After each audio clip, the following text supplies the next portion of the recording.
Saat kalian menonton video ini, kalian menjadi orang pertama yang mengetahui alur cerita Boruto Time Skip, di mana cerita Boruto semakin mendebarkan dan tentunya sangat menarik untuk dinikmati.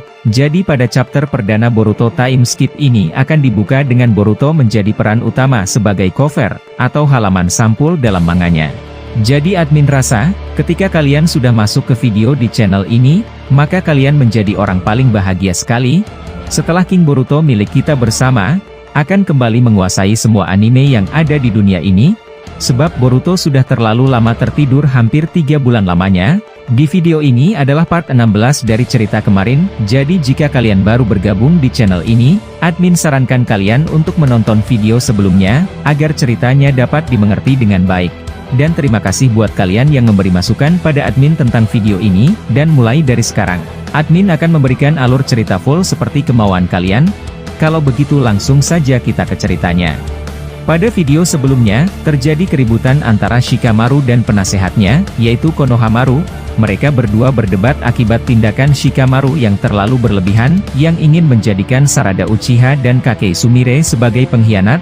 Akibat tindakan mereka berdua ingin kabur dari desa, dan melakukan penyerangan terhadap Mitsuki. Mendengar hal itu Amado berkata, daripada kalian terburu-buru untuk menangkap Sarada Uchiha, mungkin kalian bisa mencari jejak Eida terlebih dahulu.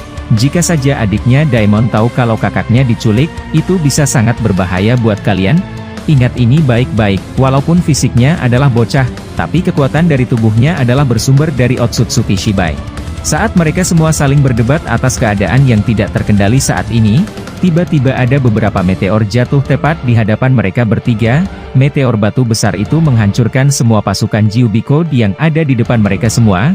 Melihat kejadian aneh itu, Shikamaru berkata, "Sialan, apa-apaan lagi ini?"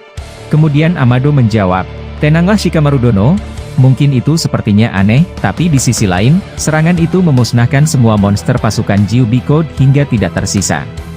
Beralih ke pertempuran 3 arah, Boruto yang sudah beberapa kali menunjukkan kekuatan barunya di hadapan Kawaki, membuat Code semakin harus berhati-hati jika ingin menyerangnya.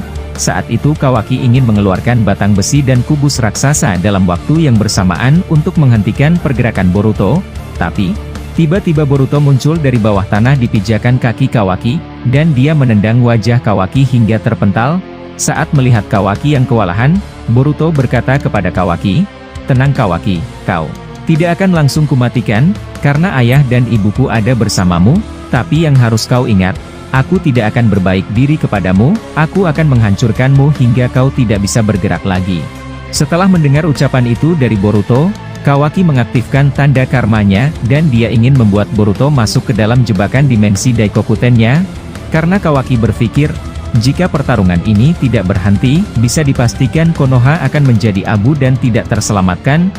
Setelah Kawaki memikirkan itu, dia berlari menuju Boruto, dan membuka dimensi ruang dan waktu untuk menyerap Boruto. Boruto yang melihat taktik licik Kawaki, dia pun menyiapkan dirinya atas serangan itu, dan tiba-tiba Boruto memajukan tangan kanannya untuk menyerap portal dimensi tersebut, tapi dia tidak menggunakan kekuatan karma. Ternyata tiba-tiba di telapak tangan kanan Boruto keluar mata Rinnegan merah seperti milik Momoshiki untuk menyerap kemampuan portal dimensi Kawaki. Setelah Boruto mengeluarkan Rinnegan di tangannya, dia tiba-tiba melemparkan banyak batang besi yang serupa dengan Kawaki ke arah Code dan tentunya ke arah Kawaki. Melihat serangan itu, Kawaki kaget dan tidak percaya atas perkembangan Boruto yang sekarang. Saat batang besi itu mengarah ke arah dirinya, dia menggunakan Sukuna Hikona untuk mengecilkan semua batang besi itu. Berbeda dengan Code, dia kesulitan untuk menghindar. Dan satu batang besi berhasil melukai bahu Code sebelum dia kabur menggunakan tanda cakarnya. Code yang terkena serangan brutal dari Boruto berkata, "Hei Boruto, apa-apaan kekuatan tadi itu? Apakah kau ingin membunuh sekutumu juga sebelum menghancurkan Kawaki? Seranganmu tadi itu aku rasa bisa merusak perjanjian kita di awal untuk bekerja sama menghancurkan Kawaki terlebih dahulu sebelum pertempuran kita berdua." Setelah Code berkata seperti itu kepada Boruto, tiba-tiba Boruto mengaktifkan Jougan dan karmanya sekaligus. Dia mengeluarkan sesuatu dari tanah, tepatnya di atas pijakan kaki mereka. Boruto mengeluarkan 5 kepala naga, sama persis seperti kekuatan Momoshiki yang dulu, tapi naga ini berbeda, dia diselimuti bara api di tubuhnya. Saat naga itu keluar dari tanah dan muncul tepat di hadapan Kawaki dan Code, Boruto terbang ke arah langit sambil melihat pemandangan itu. Kawaki dan Code sulit untuk menghindar, karena naga tersebut keluar dari bawah mereka, dan mereka terkena serangan tersebut. Kawaki dan Code mendapatkan luka bakar akibat efek jutsu Boruto itu. Setelah melihat mereka berdua tergeletak akibat serangan tadi, Boruto kembali menggunakan Cho-Odama Rasengan raksasa. Boruto ingin menghancurkan mereka berdua sekaligus tanpa tersisa. Saat Boruto ingin menghempaskan Rasengan raksasa itu, tiba-tiba Himawari datang dan ingin melindungi Kawaki dengan cara menghadang Rasengan itu di depan tubuh Kawaki. Boruto yang melihat adik kecilnya ingin melindungi Kawaki, dia menghentikan serangan tersebut.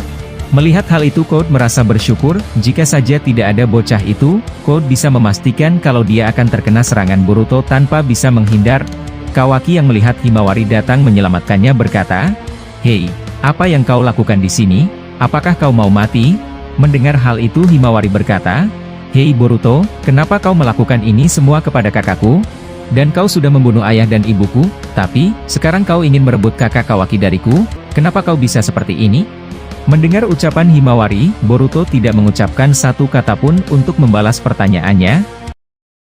Tapi, tiba-tiba Boruto membuat segel jutsu di tangannya. Segel itu adalah jutsu Kagen Bunshin. Setelah menggunakan segel itu, Boruto mengeluarkan satu Bunshin di sebelahnya, dan Bunshin tersebut lari dengan cepat menuju arah Himawari. Saat sudah dekat dengannya, Bunshin itu menendang wajah Kawaki hingga terpental. Setelah itu, Bunshin Boruto berkata kepada Himawari, "Ini bukan saat yang tepat untuk menjelaskan semua hal yang terjadi padamu Himawari." Setelah mengatakan itu, Bunshin Boruto membuka portal dimensi dan melempar Himawari masuk ke dimensi tersebut. Kawaki yang melihat tindakan Boruto itu, dia marah dan mencoba menghalangi Boruto agar tidak memindahkan Himawari ke dimensi lain. Kawaki kembali menggunakan kekuatan matanya untuk mengeluarkan kubus raksasa tepat di atas kepala Bunshin Boruto, dan ternyata apa yang dilakukan Kawaki itu efektif. Bunshin tersebut terkena kubus raksasa itu, tapi sangat disayangkan, Himawari sudah dimasukkan ke dimensi lain sebelum kubus itu mengenai Bunshin Boruto. Melihat kenyataan itu, Kawaki merasa frustrasi, karena tidak bisa menjaga Himawari. Setelah itu Kawaki mengeluarkan serangan kembali ke arah Boruto. Kali ini dia mengeluarkan puing-puing raksasa di atas kepala Boruto. Di sisi lain, tepatnya pertemuan Kakashi dan Sasuke. Setelah mereka berhasil menghilangkan halangan dari Kyuubi Code, Kakashi meminta kejelasan kepada Sasuke, mengapa dia melakukan semua hal aneh 3 tahun yang lalu, dan Kakashi merasa ingin tahu alasan Sasuke melakukan itu semua, sampai-sampai dia kembali dilabeli ninja pengkhianat Konoha. Mendengar hal itu Sasuke menjawab, "Banyak hal gila dan aneh terjadi pada waktu yang bersamaan pada saat itu. Aku juga mengerti perasaan kalian melihat tindakanku tanpa memberikan alasan apa-apa ketika aku meninggalkan desa 3 tahun yang lalu. Dan yang membuat kalian merasa aneh lagi adalah, ketika aku ketahuan membantu Boruto, orang yang dicap sebagai pembunuh Nanadeime Hokage beserta istrinya." Saat Sasuke ingin melanjutkan penjelasannya, tiba-tiba dari atas langit ada serangan mengarah kepada dirinya. Serangan itu adalah Katsuga, jutsu yang digunakan Kiba. Dan setelah itu, Sasuke menghindari serangan tersebut, dan tiba-tiba tubuh Sasuke diselimuti oleh banyak serangga. Jutsu itu berasal dari Shino. Melihat kejadian itu, Sasuke berkata kepada Kakashi, "Apa semua ini adalah rencana kalian? Apa benar begitu Kakashi?" Mendengar ucapan Sasuke, Shino berkata kepada Kakashi, "Bagus Rokudaime Hokage. Kau berhasil menjebaknya sampai ke sini. Aku dan Kiba sudah bersiap-siap untuk menghentikan pergerakannya ketika dia lengah." Mendengar hal itu Kakashi menjawab, "Kerja bagus Shino dan Kiba, kalian berhasil membantuku untuk menangkap Sasuke." Setelah mengatakan hal itu, Kakashi berkata kepada Sasuke, "Maaf Sasuke, seperti yang kau lihat, aku tidak pernah percaya alasanmu setelah melakukan itu semuanya, tapi aku harus menangkapmu, karena kau adalah pengkhianat desa, sama seperti Boruto." Setelah mendengar ucapan Kakashi, Sasuke bereaksi sambil mengaktifkan Sharingan-nya dan berkata, "Seperti dugaanku sebelumnya, ketika kalian sudah terperangkap oleh Zeno milik Eida, sudah dipastikan kalau otak kalian benar-benar sudah dicuci dan tidak bisa berpikir seperti dahulu lagi." Setelah mengatakan itu, Sasuke mengaktifkan Mangekyo Sharingan-nya di hadapan mereka bertiga.